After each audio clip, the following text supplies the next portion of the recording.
Sophia Rossi balanced 3 plates of risotto along her left arm with practiced ease, her white blouse already wilting in the humid Dubai evening. Through the floor-to-ceiling windows of Cielo, the city's lights glittered like fallen stars, but she barely noticed anymore. 6 months waiting tables in this glamorous prison had dulled the shine. She'd come to Dubai with dreams folded carefully in her suitcase. Dreams of saving enough to finish her linguistics degree in Milan, of reclaiming the life that had slipped through her fingers when her father's business collapsed. Each night, she calculated the distance between her cramped apartment in Dara and the university she'd been forced to leave. Mathematics of desperation. The restaurant hummed with the usual symphony of wealth. Champagne corks, designer heels on marble, conversations in a dozen languages. Sophia moved through it like a ghost, visible only when someone needed something. "Excuse me." A voice cut through her thoughts. Deep, accented with British polish. "Could we get some service here?" She turned toward table 7, where 3 men in tailored suits lounged like modern-day sultans. The speaker wore his wealth casually, a Patek Philippe that could pay her rent for 2 years, shoes that probably cost more than her monthly salary. His dark hair was styled with calculated carelessness, and his smile held the easy confidence of someone who'd never been told no. "Of course, sir. What can I?" "Final met," he interrupted, turning to his companions with theatrical exasperation. "Questa ragazza sembra persa. Probabilmente non capisce nemmeno cosa stiamo ordinando." He laughed, a sound like breaking glass. "Guardate come si I fissa con quella faccia vuota. Tipico del personale che, belli da vedere ma vuoti dentro." The other men chuckled, their eyes sliding over Sophia with the casual dismissal reserved for furniture. Her face remained perfectly neutral, a mask she'd perfected over 6 months of swallowing indignities. But inside, something ancient and fierce stirred. The speaker, she caught his nameplate reservation from her peripheral vision, Khalid al-Mansuri, continued his performance. "Scammetto che pensa che stiamo parlando del menu. Potrei insultar sua madre e lei sorderebbe comunque." He gestured expansively, warming to his audience. "E questo è il bello di questi posti. Paghi abbastanza e puoi dire qualsiasi cosa." Sophia's fingers tightened imperceptibly on her notepad. She thought of her nana in Milan, who'd taught her Italian proverbs alongside proper grammar. She thought of her linguistics thesis, abandoned halfway through, about the power dynamics embedded in language choice. She thought of every moment in the past 6 months when she'd bitten her tongue until it bled. The calculations shifted. Some things, she realized, cost more than money could measure. She cleared her throat softly, and when she spoke, her Italian flowed like silk over steel. "Signor Al-Mansuri," she began, her accent pure Milanese, each word precisely chosen. "Comprendo perfettamente ogni parola che ha detto."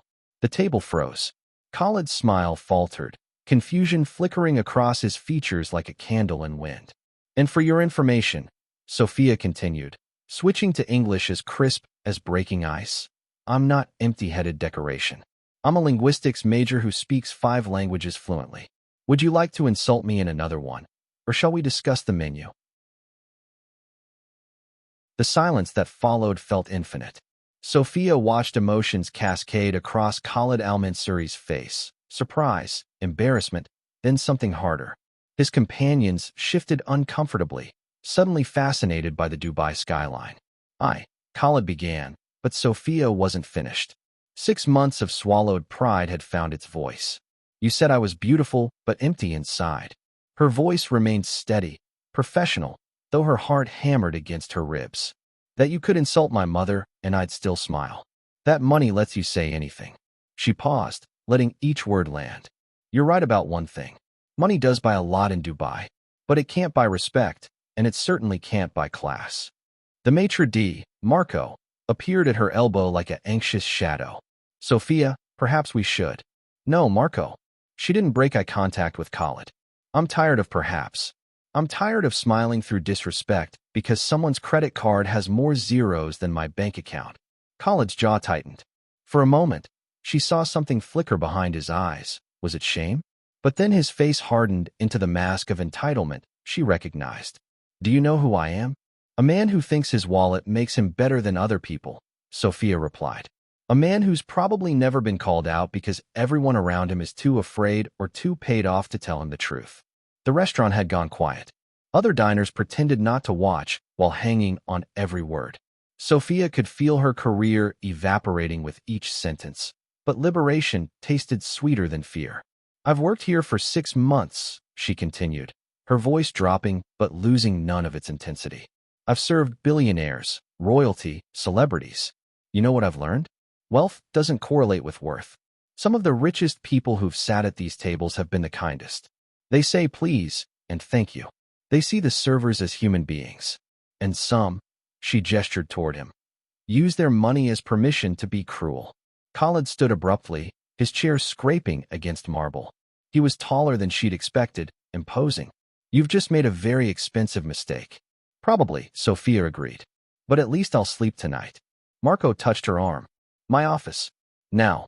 As she turned to leave, something made her glance back. Khalid stood frozen at the table, his companions already avoiding his gaze. In that moment, she saw past the armor of arrogance, saw a man confronted with a mirror he'd spent his life avoiding. Marco's office was small, windowless, suffocating. He closed the door with exaggerated care, the way one might handle explosives. Sophia, what were you thinking? I was thinking that I'm worth more than being someone's punchline. That man, Marco's accent thickened with stress, that man could buy this restaurant. His family owns half the commercial real estate in this district. Then he should act like it, Sophia said quietly. My father owned a successful import business in Milan. We weren't billionaires, but we had enough. Then the economy crashed, and we lost everything. She met Marco's eyes. Money comes and goes. Dignity is what you choose. Marco sighed, and she saw his internal struggle. The manager who understood economics versus the Italian who understood pride. I have to let you go, Sophia. You know that. I know. For what it's worth, he paused. You were right. But being right doesn't pay rent. Walking through the restaurant for the last time, Sophia felt strangely weightless. The knock came 3 days later, just as Sophia was reviewing job listings that might overlook her spectacular firing. She'd spent 72 hours in her apartment, alternating between conviction and panic. Her savings would last another month, maybe 2 if she ate nothing but rice. The airlines wanted too much for flights home, and returning to Milan empty-handed felt like admitting defeat. Through the peephole, she saw an unfamiliar man in an expensive suit holding a briefcase. Miss Rossi, he spoke with British precision when she cracked the door. My name is David Chun. I represent Al Mansuri Holdings. May I have a moment? Her stomach dropped. If this is about pressing charges.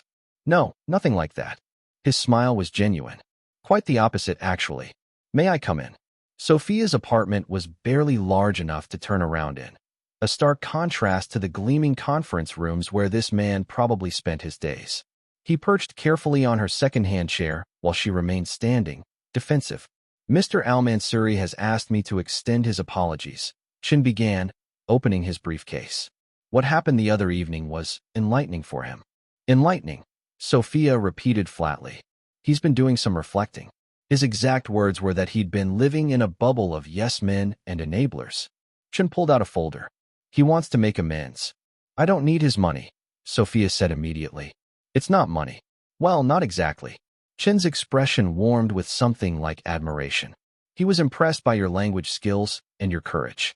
His company is expanding operations in Europe, specifically Italy, Spain, and France. They need a director of international communications.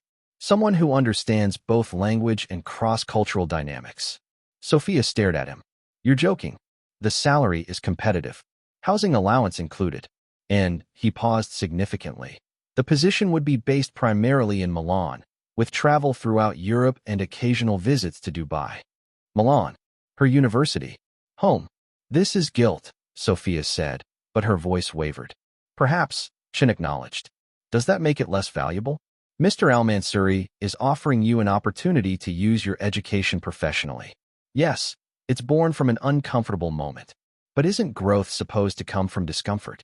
She thought of her father, who'd lost everything but never his belief in second chances. She thought of her Nana, who'd taught her that grace meant accepting apologies as courageously as delivering hard truths. I want to meet with him first, Sophia said.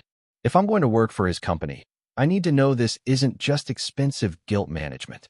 The meeting happened at a small cafe, neutral territory far from gleaming towers. Khalid arrived alone, on time, wearing jeans and obvious discomfort. "I owe you an apology," he said without preamble. "Not the corporate kind Chin drafted. A real one." Sophia waited. "I grew up with infinite resources and limited accountability," he continued. "When you spend your life surrounded by people who agree with everything, you forget how to see yourself clearly." He met her eyes. "You held up a mirror. It wasn't pleasant, but it was necessary."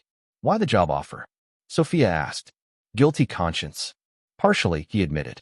"Also practicality. I realized my company is full of people like me, wealthy, educated, but culturally tone-deaf. We need people who understand that language isn't just vocabulary.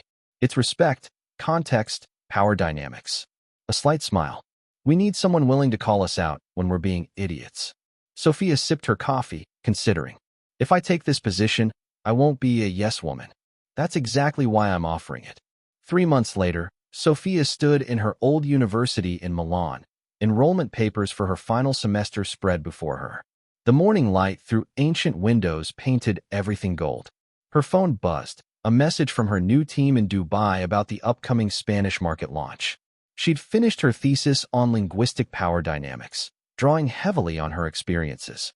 Her professor had called it brutally honest and brilliantly observed. Sometimes, she reflected, the universe broke you down not to destroy you, but to rebuild you stronger. That night at Cielo, she'd stood at a crossroads between silence and self-respect. Choosing dignity had cost her a job, but gained her a career, cost her security, but gained her self-worth. Her phone buzzed again. "Khalid, now more colleague than villain. Team needs your input on cultural sensitivity training. Your reputation precedes you. Everyone's terrified of insulting you in any language." Sophia smiled. "Good. Let them be terrified of disrespect rather than convinced of their own superiority." Outside, Milan hummed with possibility. Sophia Rossi, linguist, truth-teller, bridge builder, was finally home. If you liked it, subscribe to the channel and enjoy these other amazing stories.